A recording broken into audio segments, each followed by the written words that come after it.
Hi, everybody. This is Brian David Marshall coming to you from the Magic the Gathering World Championship in Amsterdam. I'm here with Pro Tour Hall of Famer and Player of the Year, Shuuhei Nakamura, potential Hall of Famer and Pro Tour Paris champion Ben Stark.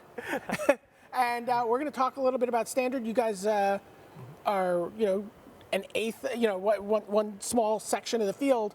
What do you decide? How did you decide to play blue, white, red control in Standard? Well, I mean, it's funny because we're actually working 5 deep, so we're a pretty large percentage of the field. But I think we decided on blue, white, red because it's probably the best deck. It's Standard's pretty open. There's a lot of decks. It has a pretty good Jund matchup. And if you saw the GP and the Star City Invitational last weekend, Jund has been like all the rage now. So we wanted to have something good against that. It's just a great deck, a lot of good synergy. Sure. You think that blue, white, red control beats Jund?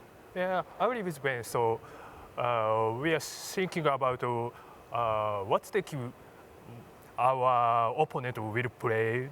This like Jund is really fine, and I think no one wants to like beat down deck. Everyone wants to play like mid range or control deck.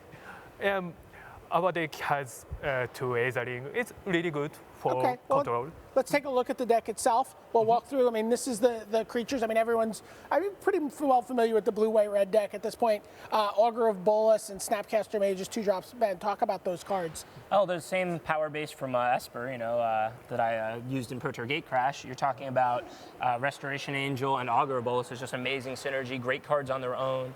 I mean, what makes a great constructed deck like this is when you have a card like Augur that if you don't draw Restoration Angel, it's still an excellent card, blocks so well and helps you, and the tutoring ability is really good because like half the time you're taking a spot removal against an aggro deck and putting on the bottom slower cards, half the time you're taking a Counterspell or Sphinx's Revelation against a control deck and getting a really powerful card. And the Restoration Angel obviously is an excellent card as well. Right, I like that this section of creatures, you have a very small creature set in this deck, but they interact with the spells. What you'll probably notice, Brian, is most of the time 2 or 3 Snapcasters were in the deck. You see how few there are? Yeah, just 1. Yeah, because the reason for that, can you guess from the new set? It's going to be Scavenging Ooze. Scavenging Ooze, yeah. We love Snapcaster in this deck. If Scavenging Ooze wasn't around, there would be 3 Snapcasters in this deck for sure. But, Snapcaster's on his last legs in Type 2 right now. But still good enough that you got 1 into the deck. It's just, as a 1-of, it's so powerful. Like, sometimes you're bringing back Supreme Verdict, sometimes you're bringing back Sphinx's Revelation. But you can't have games where you draw 2 Snapcasters and they have an Ooze out and you can't bring back anything. So now we're down to just 1. And then your blue Fireball, Aetherling.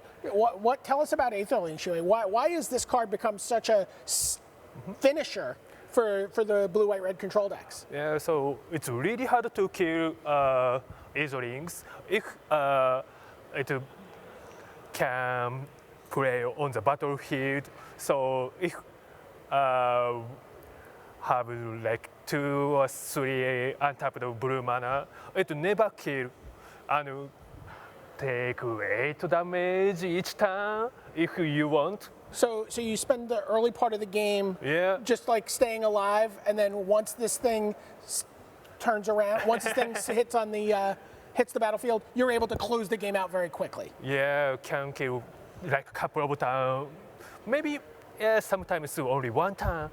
Okay, well let's take a look at some of the spells in the deck. So we see a collection of fire. This is the red part of the blue, white, red deck. Pillar of Flame, Searing Spear, Turn and Burn, a card that I've been really happy to see getting a lot of play lately. Sweet card. What are you doing with that card in play testing? I mean, Turn and Burn is just a sweet magic card. I mean, you kill a Thragtusk, obviously. When you use both halves on it, they don't get the 3/3 or anything, so it's one of the few efficient ways to deal with that. And also the same with Angel of Serenity. It's one of the only ways you can deal with an Angel of Serenity. They don't get the guys back if you kill it. But also, it's just a split card. Like, there's so many times where cards like this that are powerful would be a big liability when you played against, like, a mono-red beatdown deck or a Naya beatdown deck. But now you just kill their 1 or 2 drop with your 2-mana card, and it's perfectly fine. And Warleader's Helix is another card that seemed to take a little bit of time to catch on, but so good. it's so powerful. How often do you use this to kill, let's say, a Planeswalker? So every card has different roles. Warleader's Helix is it's play against the card to Planeswalkers like 5 mana Galak. It's comes into play 3 royalties plus 1. It's only for can carry this one. And Liliana, also it's only 3. Add to this card plus 1, only 4. Yeah. It's an amazing card. Yeah. Yeah.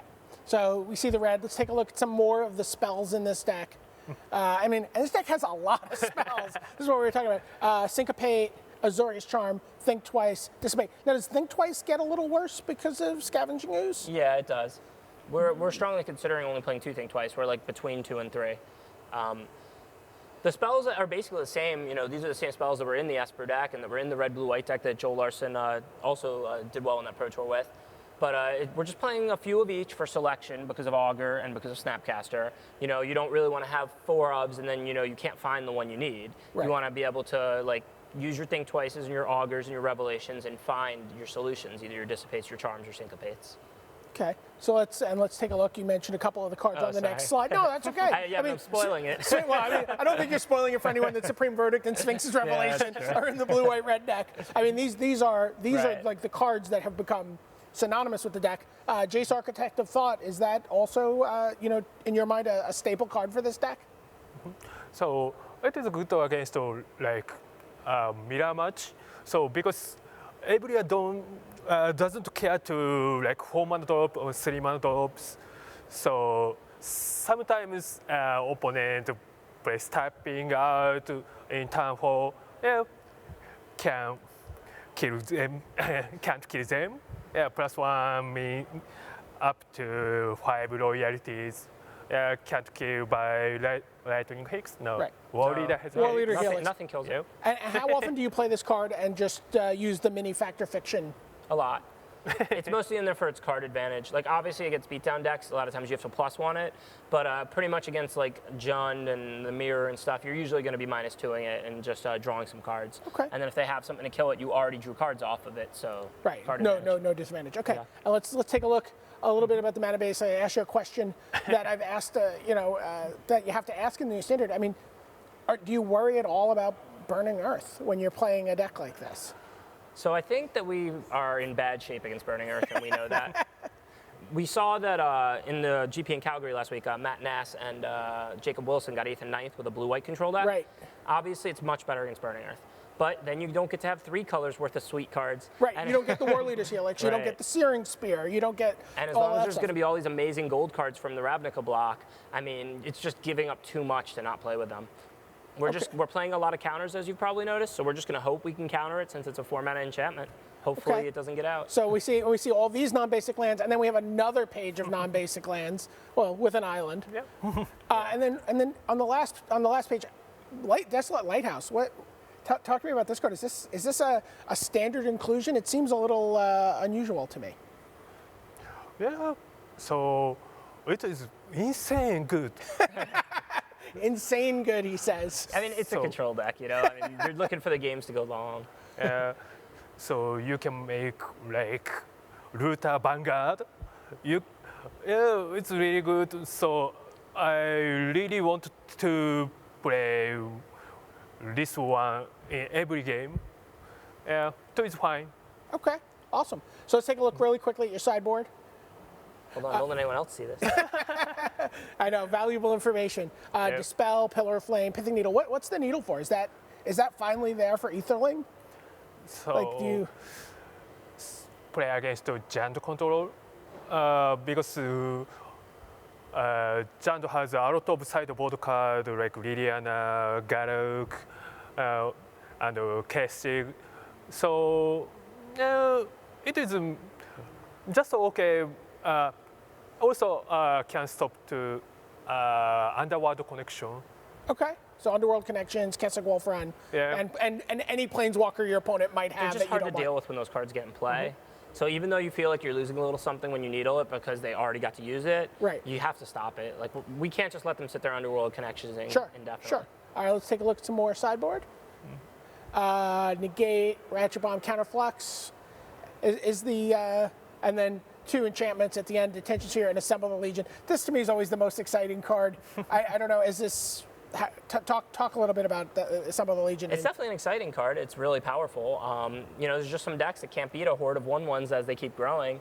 especially because most people are taking out like their removal against us. We're not really playing enchantment, so they're not going to have enchantment removal in. Right. And then you're just make 1/1, make 2, make 3, make 4. Before you know it, it's overrun the board. And you know, for 5 mana to have a win condition like that's cheap. It's Right. pretty powerful. And why isn't Detention Sphere a card that you guys are main decking? Well, it's kind of like the same as the Pithing Needle, where like if they play like a Planeswalker and then you kill it with Detention Sphere, they've kind of gained a small advantage. And that, I mean, often that's much better than them to keep gaining it. But you generally want your main deck to be really good, not looking to answer specific things. And then if you have things that are a big problem for you, you'll go ahead and address that when you need to out of the sideboard. Okay. I think that Detention Sphere is not like the idea of removing their creature after it's made its come into play effect or after it's hit us, like a Hunt Master, you Detention Sphere, they're still going to have the 2/2. A Thraxus, Right. you Detention Sphere, they're still getting the 3/3. Okay. I think you want to see that Detention Sphere solves very specific problems before you bring it in. Okay. Well, there you go. That's a look at blue-white-red control in Standard, similar to blue-white-red control maybe in Modern. So you got Shuuhei Nakamura, Ben Stark, 2 players hoping that they can either counter or just avoid Burning Earth this weekend. This is Brian David Marshall signing off from the Tournament Center.